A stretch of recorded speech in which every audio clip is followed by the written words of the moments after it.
Bonjour à tous et bienvenue sur Crypto Signal. Aujourd'hui, on va analyser le BTC de manière très académique, hein, donc ça va presque être un tutoriel au sens où vraiment on va reprendre la manière académique, la manière vraiment on va dire institutionnelle, voilà, d'analyser le marché, et on va refaire une analyse de base pour tout simplement essayer de voir est-ce qu'on a trouvé le bottom jusque là, ou alors est-ce que on pourrait éventuellement aller plus bas. Je passe tout de suite en partage d'écran. J'en profite pour dire à ceux qui le souhaitent de pas hésiter à s'abonner, activer la cloche des notifications, venir nous rejoindre sur le Discord dont le lien est en vidéo éventuellement, et surtout mettre un like et un commentaire d'encouragement puisque c'est ça qui pousse l'algorithme de la chaîne. On est là sur BTC face au dollar, et en termes de structure, on peut ici étudier ce triangle potentiel qui pourrait potentiellement avoir une target. Vous le voyez ici, comment on calcule la target d'un triangle. Le triangle est une figure de continuation. Là, on est donc sur un triangle symétrique de creux, hein, et si jamais on venait à casser ici, vous le voyez, cet endroit où ce double support, finalement, ce triple support même, vient se manifester, ce dont je doute, hein. En général, un triple support est relativement conséquent, et là, je parle de quelque chose qui pourrait se faire aujourd'hui. Si jamais c'était le cas, eh bien, on aurait une chance d'aller au 17 125. Dans la structure d'un triangle comme celui-ci, on pourrait aussi délimiter ce triangle uniquement sur la fin. Là, vous le voyez, c'est une structure interne, hein, c'est une structure que je vous montre là qui est en 6 heures, donc vraiment structure interne. On pourrait aussi le faire commencer à un point un petit peu plus bas, mais j'en doute. Et là, on aurait une target de 17,7. Principalement, moi, j'aurais tendance éventuellement dans cette structure-là à privilégier une target de 17 100, c'est-à-dire venir chasser la liquidité ici sous les 17,6. Néanmoins, voilà, c'est une structure.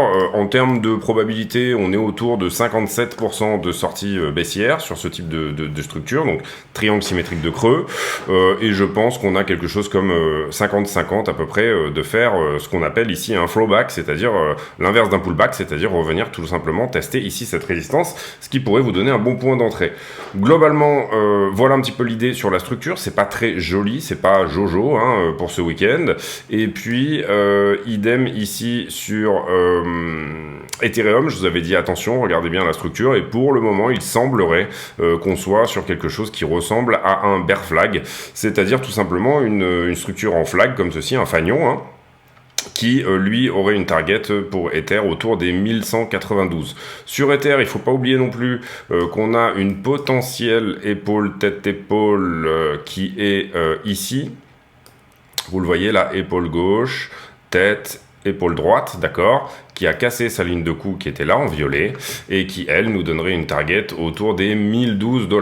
1012 $ serait un point de support relativement conséquent sur Ether. Vous le voyez, on a ici quand même rebondi pas mal de fois dessus. Donc, pourquoi pas, encore une fois. En tout cas, dans un premier temps, on analyse la structure interne, c'est-à-dire que ici, une target à 1002 pourrait être potentiellement quelque chose qui est dans les tuyaux. En tout cas, au moins, si on vient à péter, ici, vous le voyez, cette petite résistance oblique en jaune. Ça, c'était pour la structure. Maintenant, on va passer vraiment à la manière académique d'aller voir les choses. Et je vais vous le montrer ici sur ce petit PDF que je posterai au passage sur le Discord, puisque voilà, pour moi, c'est vraiment, bon, c'est quelque chose que de toute façon, je défends tous les jours sur la chaîne, donc vous comprendrez que ça n'a rien de révolutionnaire. Mais en tout cas, voilà, pour moi, quand je fais une analyse de marché, je fais toujours ce que j'appellerais du FTS, c'est-à-dire fondamental, technique et sentiment. C'est-à-dire que je m'assois sur les 3 piliers de ce tabouret pour asseoir mon analyse de marché. Je ne fais pas que du technique, je ne fais pas que du sentiment, je ne fais pas que du fondamental, je fais un petit peu des 3. Et si on va au fond de l'analyse fondamentale, ici, vous voyez qu'en ce moment, globalement, moi, c'est ce que je vois, en tout cas, c'est comme ça que je ressens le marché en ce moment. On a 3 narrations principales qui sont l'inflation, qui nous donne un contexte risk-on, risk-off, et qui corrèle malheureusement Bitcoin au S&P 500 et au Nasdaq.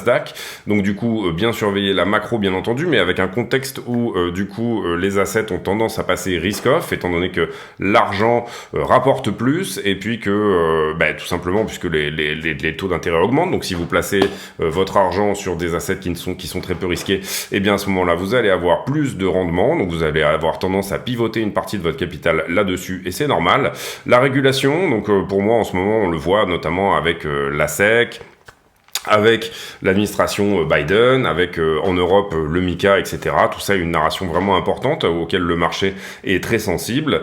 Et puis une partie que j'appellerais tout simplement l'adoption, hein, qui bien entendu est tributaire de la régulation, mais qui là pour le coup est l'adoption par les instits et par les retail. En gros, ce que j'appellerais l'adoption par les instits, c'était par exemple ce qui a bien aidé sur le dernier bull run, notamment l'achat par Tesla, tout simplement d'assets crypto, etc. Et ce genre de choses, et donc c'est quelque chose qu'il faut suivre de près, puisque tout simplement ça peut relancer le prix ici à la hausse, comme à la baisse, quand Tesla notamment avait vendu une partie de ses assets et qu'on avait trouvé un top.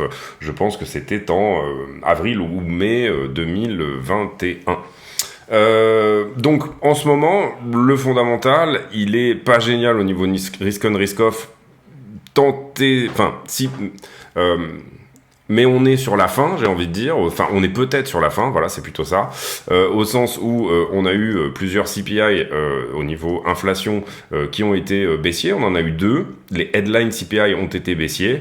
Oui, certes, l'inflation était moins bonne en ce qui concerne le core CPI, c'est-à-dire l'inflation de demande. Vous voyez ici que l'inflation de demande a réaugmenté de 0,4 et c'est ça qui a un petit peu plombé les assets ici dans l'optique que la Fed allait encore augmenter ses taux.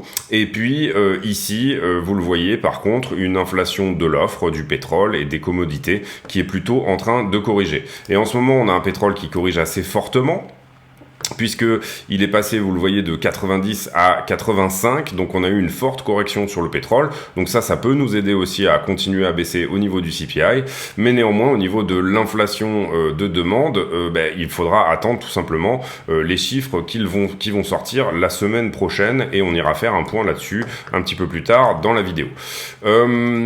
Donc au niveau risk on risk off, on a 2 CPI de suite qui sont baissiers. Je parle du headline CPI, malheureusement un core CPI qui est haussier, ce qui fait que Powell a les mains libres. On a un marché également du travail qui est très fort, donc du coup ça laisse également les mains libres à la Fed pour pouvoir augmenter ses taux sans trop faire souffrir tout simplement les petits ménages et les personnes qui pourraient se retrouver ici au chômage, hein, puisque le boulot de la Fed c'est de garder une stabilité des prix tout en ayant un taux de chômage le plus faible possible. Au niveau de la régulation, on est en train ici en ce moment de pas mal avancer également, donc là pour le coup on serait plutôt proche des bottoms aussi, au sens où l'administration Biden commence à réguler, etc., et qu'elle a formulé son intention de ne pas mettre des bâtons dans les roues à un asset, à une possibilité de paiement qui est en train de se développer. Donc du coup, ici sur la régulation, on a du bon et du mauvais. On a la SEC qui veut avoir la main mise sur tout ce qui est plus ou moins en proof of stake, mais qui a par contre, à l'inverse, et vous allez le voir ici sur la charte de Bitcoin, a vraiment, sur Bitcoin, signifié son intention que Bitcoin soit une commodité, et donc ne dépende pas de la SEC, mais plutôt du CFTC. Et ça correspond à cette grosse bougie-là, c'est-à-dire au moment où Gary Gensler, le président de la SEC, dit, Bitcoin finalement est une commodité, ça c'est acquis. Et bien tout simplement, vous le voyez, on a eu une jolie bougie sur Bitcoin. Les autres assets ont suivi, mais on était quand même ici plutôt uniquement sur Bitcoin, avec un très fort pump et un regain de dominance du Bitcoin. La troisième chose, ici, l'adoption des instits et des retail. On a eu dernièrement des très bonnes news par rapport à ça, avec notamment BlackRock, plus ou moins, qui rentre sur ce marché avec le partenariat avec Coinbase, etc. Et toute cette idée un petit peu que pas mal de portes d'entrée sont en train de se créer de la part des institutionnels vers la crypto. Au niveau des retail, on a des informations un peu moins bonnes, au sens où on a par exemple, et là je vous montre donc du coup les news d'aujourd'hui, on a par exemple JP Morgan qui a fait une étude en disant que la crypto comme moyen de paiement avait très fortement diminué.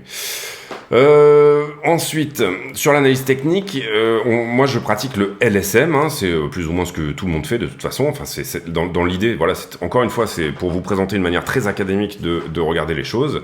Et donc, ça serait regarder la localisation, la structure et le momentum. Donc, vous le comprenez ici, les analyses de structure, vous pouvez les faire en Elliott, vous pouvez les faire en chartisme, vous pouvez les faire tout simplement en dessinant des lignes qui vous semblent plus ou moins, intuitives. Mais globalement, en ce moment, c'est ce que je viens de vous montrer, la structure court terme est pas géniale, la structure long terme, la trend, elle est pas géniale non plus, hein, vous le voyez, si on se met ici en daily et que on regarde la structure un petit peu dans son ensemble, pas besoin d'être Socrate pour comprendre que c'est relativement baissier, bien évidemment. Et puis, voilà, en ce qui concerne la localisation, est-ce qu'on est sur support ou pas, hein, en fait, c'est ça ici l'idée de la localisation. On va dire que le support ultime, il sera ici autour des 12 639, hein, vous le voyez, avec ici, on a vraiment plusieurs touches et on a un support très fort ici au niveau du volume profile. Donc là, pour le coup, la localisation, elle n'est pas excellente, mais elle commence à être vraiment, vraiment très, très bonne. Et puis, la structure, donc je l'ai dit, en interne, c'est-à-dire dans les petites time frames, elle n'est pas incroyable, mais néanmoins, on sent une fin de structure arriver ici sur Bitcoin.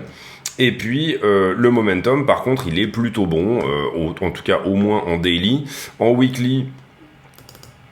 En weekly, il n'est pas exceptionnel au sens où, voilà, si on est vraiment porté ici sur des très longs trades, hein, par contre, on a un très bon niveau de RSI, mais vous voyez qu'en weekly, on a un pâlissement du MACD ici, on a un point rouge potentiel qui vient de s'allumer sur le Cypher, et c'est assez rare, mais vous le voyez ici, par exemple, sur ce mouvement-là, voilà, donc là, ici, on était en janvier, février, mars, eh bien, on a eu exactement la même genre de structure, et ça s'est soldé par une très forte baisse derrière. Donc en weekly, il n'est pas incroyable. On a un stochastique qui est très haut, qui a pas vraiment corrigé énormément. Et puis voilà, on avait eu ici un très fort rebond du stochastique. Est-ce qu'il va maintenant ramper en haut ou pas? C'est vraiment une bonne question. En 3 jours, le momentum est pas incroyable non plus. Fort pâlissement, divergence baissière ici, pâlissement du MACD. Vous voyez que là, on est plutôt vraiment sur quelque chose qui est baissier également. En 2 jours du coup, on est potentiellement sur la fin de ce mouvement-là, donc en l'occurrence en 2 jours, on est déjà quand même un petit peu plus dans quelque chose d'intéressant. Et en daily, le momentum, à l'inverse, est plutôt bon, avec, vous le voyez, cette double divergence haussière ici sur, comment dire, le Cypher, avec un money flow néanmoins qui est négatif, hein, qui est plutôt en train de corriger vers le bas. Mais si on prend ce mouvement total, c'est-à-dire, je vais vous montrer là. Si on prend tout ce mouvement-là, hein, je ne sais pas si vous voyez bien la vague rouge, là, ici, mais on est quand même plutôt sur un mouvement qui est potentiellement en train de se reprendre, hein, cette espèce de mouvement. Vous le voyez, en général, c'est assez clean sur le Cypher. Et donc, en weekly, en daily, par contre, pardon, on n'est pas du tout en bull run, mais on voit ici qu'il y a potentiellement des signes de retournement. Également, sur le daily, toujours, on a ici le stochastique qui s'est relevé et qui, là, est en train de potentiellement recroiser vers le bas, donc attention à ça. Voilà, donc le momentum est pas excellent sur des très grosses time frames, il est pas non plus incroyable sur des time frames plus petites. Vous voyez qu'en 12 heures, on est effectivement cross-bull, on a cross-bull ici, mais on a du mal ici à vraiment fomenter de l'achat. On est sur un stochastique qui rampe en haut, mais finalement le prix est plus ou moins à plat, hein, vous le voyez en ce moment. Très peu d'action vraiment sur le prix, hein. On reste vraiment entre cette borne des 18,4 et des 19,5. On est dans cette fourchette de 1000 $, d'où on n'est vraiment pas sorti pour le moment. Par contre, on a ici une divergence haussière en 12 heures. Elle est potentielle puisqu'on avait eu ce très fort mouvement ici au milieu, donc pour l'instant rien de confirmé de ce côté-là. Et en 6 heures, c'est un petit peu l'indécision au sens où vous le voyez, le stochastique a tendance à ramper vers le bas tout doucement en faisant des soubresauts ici. Et puis on a un MACD qui est pas du tout tendanciel, hein, c'est-à-dire qu'on a un MACD qui, oui, on achète un peu, mais finalement on sait pas trop, etc. Et tout ça est plus ou moins a plus ou moins l'air, en 6 heures en tout cas, de s'essouffler. En 6 heures également, on est désormais passé sous le niveau... non, on a rebondi, excusez-moi, sur le niveau des 50.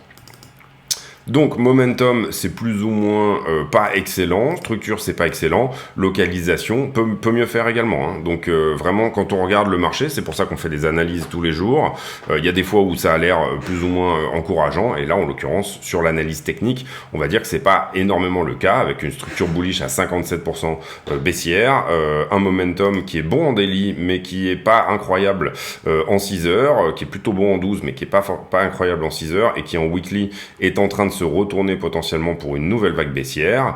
Et voilà, l'analyse du sentiment ici, vous le voyez sur le Fear and Greed et le sentiment au spot. Moi, c'est deux choses que je regarde principalement. Eh bien, le Fear and Greed, on va aller voir ce qui se passe. On va le regarder peut-être ici.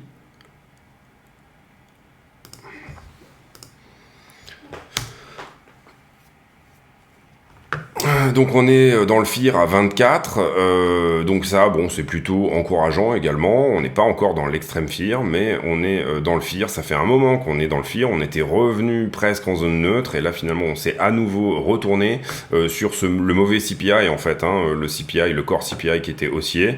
Le sentiment au spot on-chain, est-ce qu'on voit des structures vraiment de distribution, etc. Sur les choses que moi je regarde, donc l'analyse on-chain, si ça veut bien se mettre d'aplomb, notre histoire. On va aller voir donc les favoris du coup. Ah, je suis pas login, attendez, je me passe en cam, une seconde, je me log.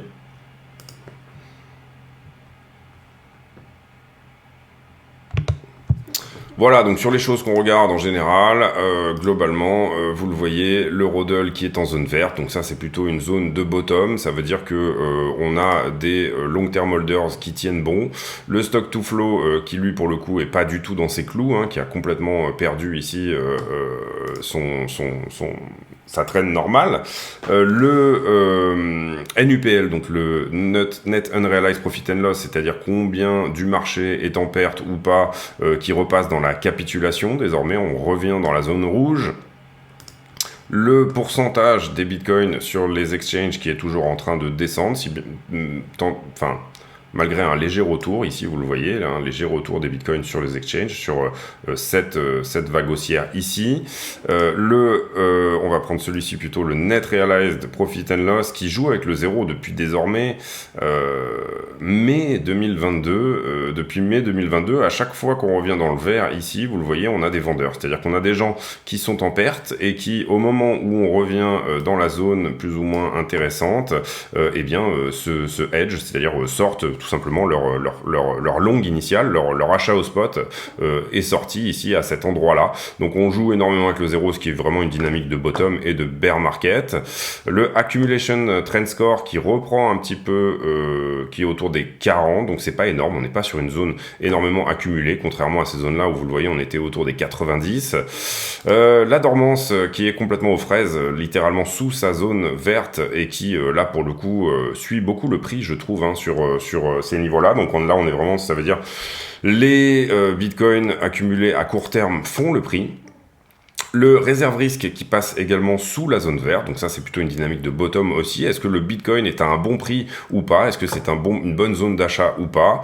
Et la supply active 1 year plus, c'est-à-dire les Bitcoins qui n'ont pas bougé depuis plus d'un an, qui est complètement en train de latéraliser ici. Donc on n'a plus du tout, on est à 65% ici et on est toujours autour de, oui, on est toujours à des niveaux vraiment importants de Bitcoin qui n'ont pas bougé depuis plus d'un an. Donc une structure très forte en termes de vendeurs, c'est-à-dire les vendeurs ne veulent plus vendre, les gens qui tiennent leur Bitcoin depuis très longtemps ici ne veulent plus vendre. Pareil pour le MVRV Z-Score, vous voyez qu'on est ici dans des zones tout à fait de bottom. Donc en l'occurrence sur le sentiment on-chain, on est vraiment plutôt pas mal. À chaque fois qu'on est au realized price, c'est-à-dire le prix de revient plus ou moins du Bitcoin, enfin le prix auquel le marché l'a plus ou moins payé par le passé, eh bien vous le voyez qu'on se fait rejeter. Et ça c'est tout à fait une dynamique également de bottom et de bear market. Maintenant vous dire ici à l'instant T, ah bah oui vraiment c'est quelque chose, c'est très bien, on est pile au bottom, est relativement compliqué, vous l'entendrez. Ici les adresses à plus de 1 Bitcoin qui sont en forte augmentation, vous le voyez ici. Les adresses à plus de 10 bitcoins, même chose, on est littéralement sur une parabole et ce depuis qu'on a touché le prix de 40 000 $. Ces adresses sont complètement en train de s'envoler. Les adresses à plus de 100 bitcoins qui sont plutôt à la latéralisation ici. On avait beaucoup vendu sur le... ça doit être le crash Celsius ou le crash Luna, je ne sais pas. On est au 10 juin, donc on devait être sur le crash Celsius, effectivement, toutes les liquidations en chaîne. Et depuis, là, on est pas mal remonté, mais on latéralise quand même. Et puis, sur les adresses à plus de 1000 bitcoins, par contre, on est très fortement positionné à la vente, vous le voyez. Et les 10 000 bitcoins, donc les 1000 bitcoins, ce sont les whales, et les 10 000 bitcoins, ce sont les baleines à bosse, sur lesquelles on est sur une latéralisation plutôt baissière, je dirais, et ce depuis le 23 juillet dernier. Donc tout l'été a été plus ou moins baissier, et là on est plus ou moins en train de latéraliser. Donc on est sur une zone plus ou moins où, les acheteurs sont les petits, les vendeurs sont les gros. Ici, vous le voyez, les adresses à plus de 1000 bitcoins, on a quand même une structure nette de distribution, et ça depuis un certain temps, hein, depuis mars.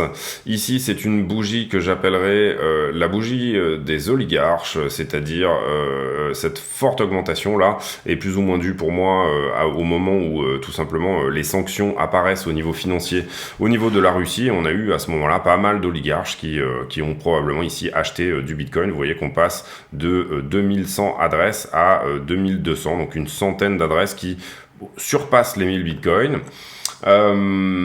Et depuis, ça distribue, et on est revenu, vous le voyez ici, exactement au point où on était juste avant cette bougie des oligarches. Donc on a nettoyé plus ou moins ici tout ce mouvement où, on va dire, les oligarches avaient peur de tout simplement ne plus pouvoir bouger leur bitcoin. Donc ça c'est fait, le Fear and Greed sentiment au spot, les options, en ce moment on est plutôt oscillé sur les options pointent plutôt vers le haut, en tout cas au 30 septembre prochain, je crois que le max pain price sur Bitcoin est autour de 25 000 $, pardon 22 000, on va ici faire un refresh pour être sûr de ne pas dire des bêtises. Et on va se mettre donc au 30 septembre, donc dans 5 jours, un max pain price de 22 000, et sur Ethereum, on est sur un max pain price de 1500, donc tout ça pointe plutôt vers le haut pour la fin de semaine prochaine, avec probablement des gros niveaux d'options, puisqu'on est sur une option de fin de mois, donc on a vraiment des chances ici d'aller tutoyer ces niveaux-là. Ensuite, on était sur les options et les liquidités en levier et le funding, c'est ce qu'on regarde aussi également tous les jours. Et sur Bitcoin, vous le voyez que sur le funding, on a fait la dernière analyse hier. Ce niveau-là n'a pas été pris, celui-ci a été travaillé, celui-ci également. Qu'est-ce qu'on a fait ici? On a fait du short, donc il y aura un niveau à travailler à ce niveau-là. Là, qui n'a pas été pris non plus. Ensuite, on a fait du long, le niveau a été pris. Ensuite, on a fait du short, donc il y aura à nouveau un niveau à travailler, mais il a été pris, vous le voyez sur cette mèche-ci.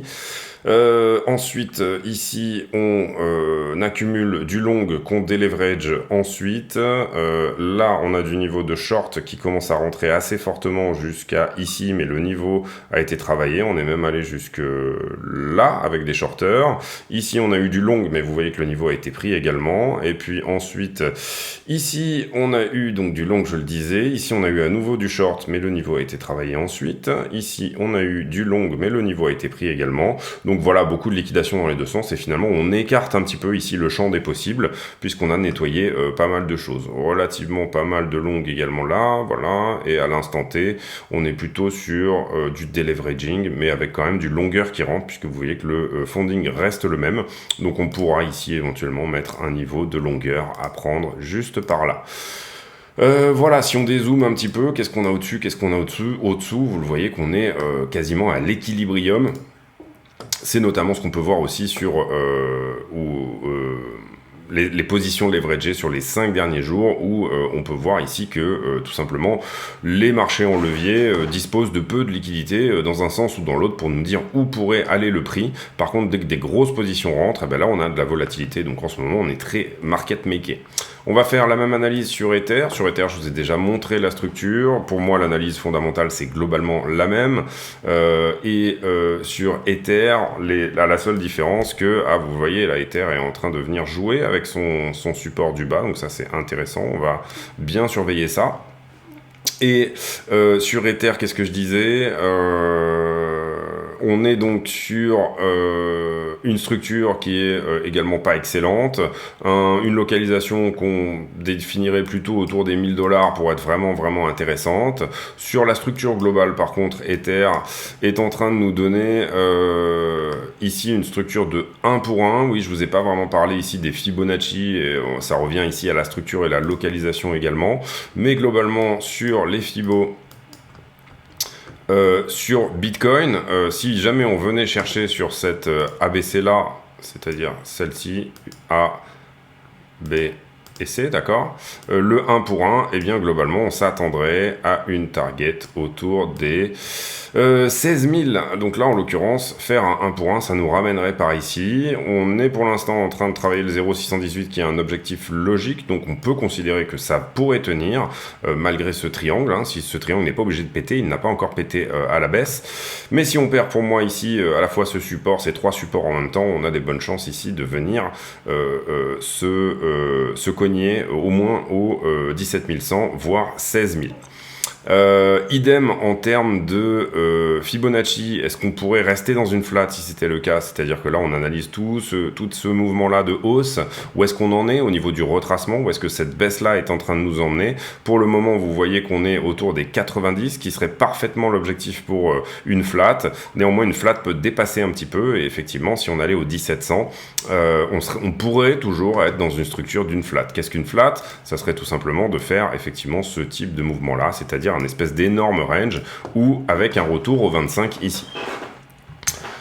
En tout cas 90 ça serait parfait. Si on rebondit là et si on invalide cette structure, tout ça serait relativement parfait au sens où on peut ici vraiment potentiellement rejouer un retour au 25. En tout cas c'est plus que cohérent que d'aller chercher cette structure là pour cet énorme 4 que nous sommes en train de faire. On était ensuite sur Ether, du coup, et sur cette partie, on va dire, localisation, etc. Bah, sur Ether, c'est pareil. Soit on pète là, tout simplement ce niveau, et auquel cas, on va venir chercher les 1002, voire les 1000. Et ici, pour moi, très important, le support des 1265, qui pour le moment tient. Hein, on a fait des petits points dessous, on est venu chercher légèrement dessous, mais pour le moment, c'est quelque chose qui tient. Et dans la même idée, et la structure sur Ether est différente, elle n'est pas en flat, elle est plutôt sur quelque chose qui ressemblerait à une zigzag. Eh bien, sur Ether, on est tout à fait potentiellement ici sur des niveaux où on pourrait également s'arrêter. Je vous le montre tout simplement avec un Fibo. Hop, hop. Hop, Ether a relativement presque parfaitement touché son 1 pour 1 à 1171. Il est venu tutoyer ici les 1221, donc vous le voyez à une quarantaine de dollars près. On pourrait bien entendu ici faire cette jambe-là et venir vraiment toucher tout simplement le 1 pour 1. C'est-à-dire que la jambe dont je vous parle, qui pourrait nous emmener au 1193, vous le voyez, on a une concordance ici potentiellement des astres qui s'alignent. Néanmoins, ça voudrait dire perdre ce support des 1265, potentiellement ici venir tutoyer quelque chose comme les 1172 pour rebondir, mais on réactiverait ici également une épaule tête épaule, mais alors qui est pas vraiment jolie, qui est cette espèce d'énorme, vous le voyez ici, épaule tête épaule, et c'est pareil sur Ether, si jamais on tient ici le flag également, puisque vous avez un flag ici en jaune, là, d'accord, ça, et ça, c'est un flag, qui lui, pour le coup, est haussier. Si jamais on fait ça, qu'on fait ça, qu'on ne perd pas ce flag, et qu'on revient ici le péter à la hausse, sur Ether, ça nous donnera tout simplement une target de 1 pour 1, c'est-à-dire, hop, excusez-moi, c'est un petit peu laborieux, tac. Admettons donc on rebondisse ici aux instants présents, hein, dans les zones de prix où on est, ça nous emmènerait quelque part. J'essaie de bien placer mon Fibo.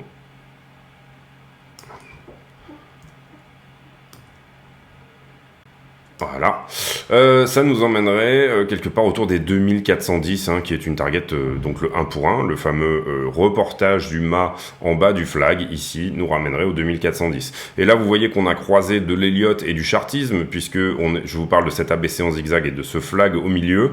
Globalement, pour moi, le chartisme n'est qu'une vulgarisation de pas mal de choses qu'on peut déjà voir en Elliott et analyser en Elliott. Voilà, donc il n'y a aucun problème à faire du chartisme et de l'Elliott en même temps, les deux fonctionnent très bien. Donc du coup, voilà pour ce flag également. Donc si on tient ce flag là, qu'on peut peut-être légèrement ici reprendre un petit peu plus propre, ça on peut l'enlever, hop, voilà, quelque chose comme ça. Si on tient ce flag, donc cette correction parallèle montante, et qu'on vient refaire ici une touchette à ce niveau-là, ben soit on se fera rejeter, on fera une correction un peu plus complexe, soit pour moi la structure est hyper propre, et donc du coup on dégage de là. Donc voilà l'idée ici sur Ether.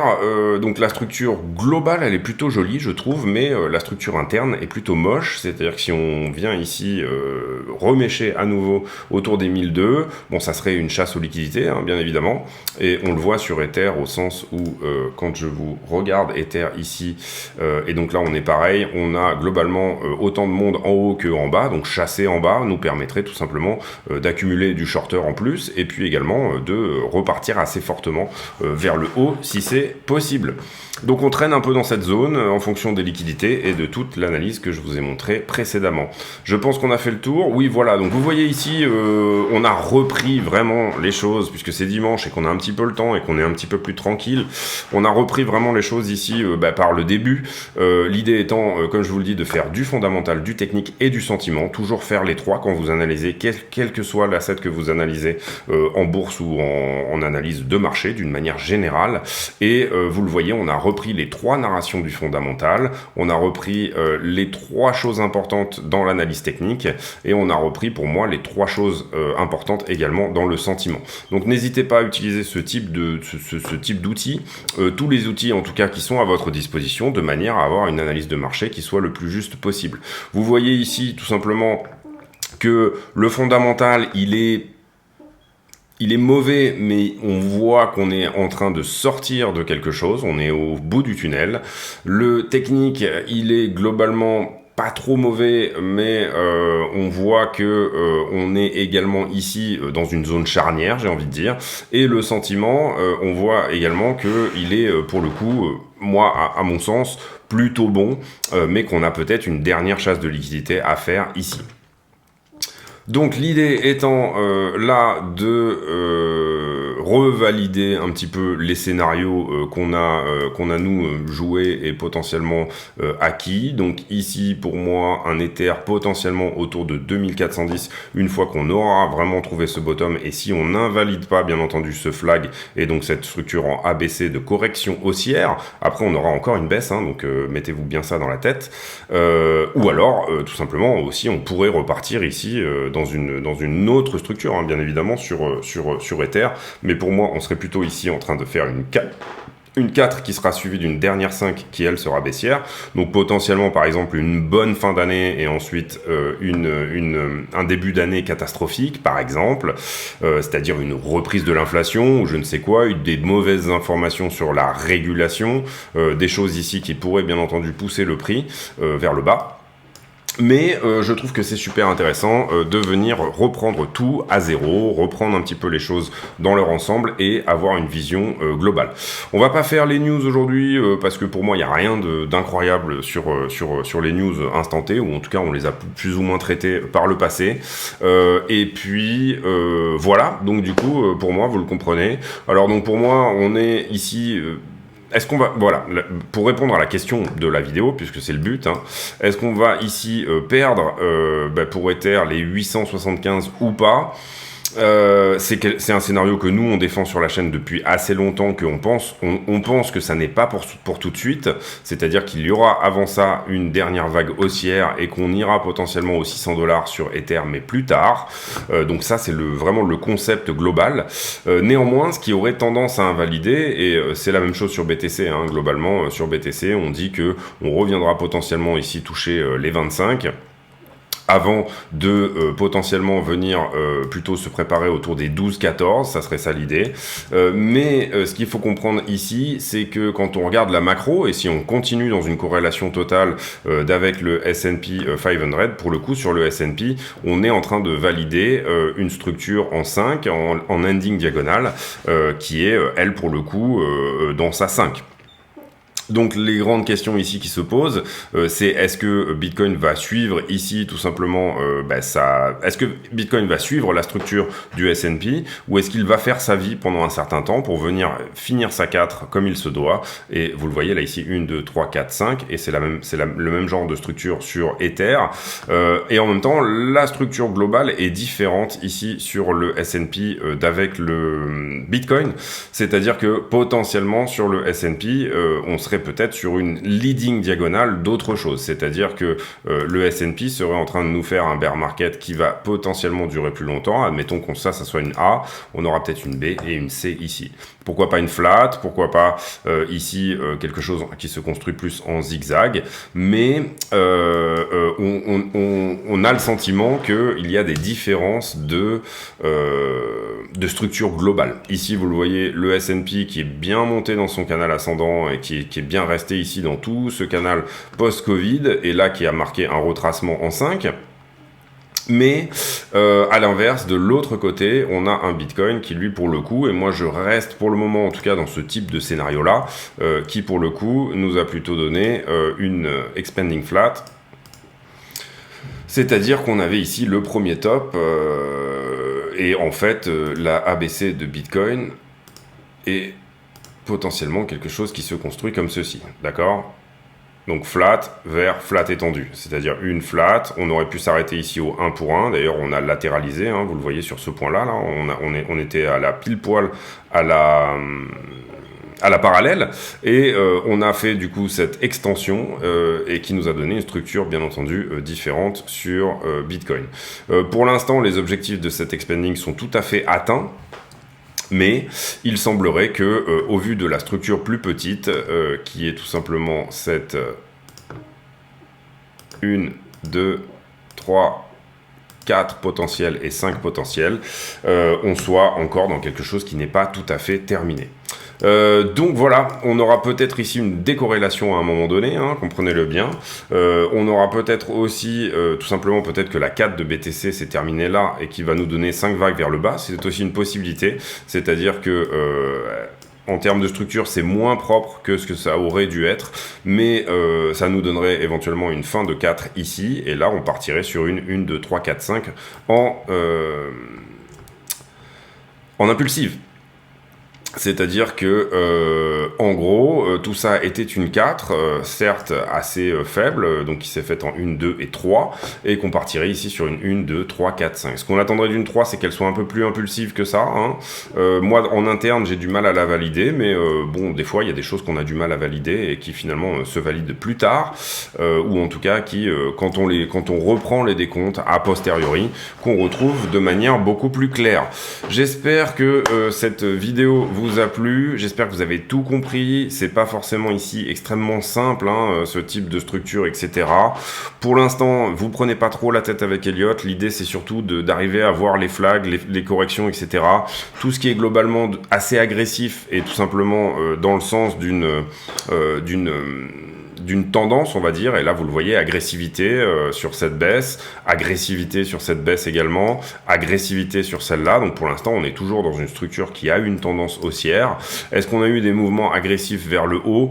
Pas vraiment, hein, vous le voyez ici, en tout cas en termes de... Voilà, ça ressemble plus à une correction. Alors voilà, ce qu'on est en train de voir ressemble plus à une correction que à l'impulsivité d'un mouvement dans lequel il doit être dans la tendance. Donc pour le moment, ce qu'on attendra, c'est plutôt ce type de mouvement. Voilà, ça pour moi c'est agressif, ça c'est bien.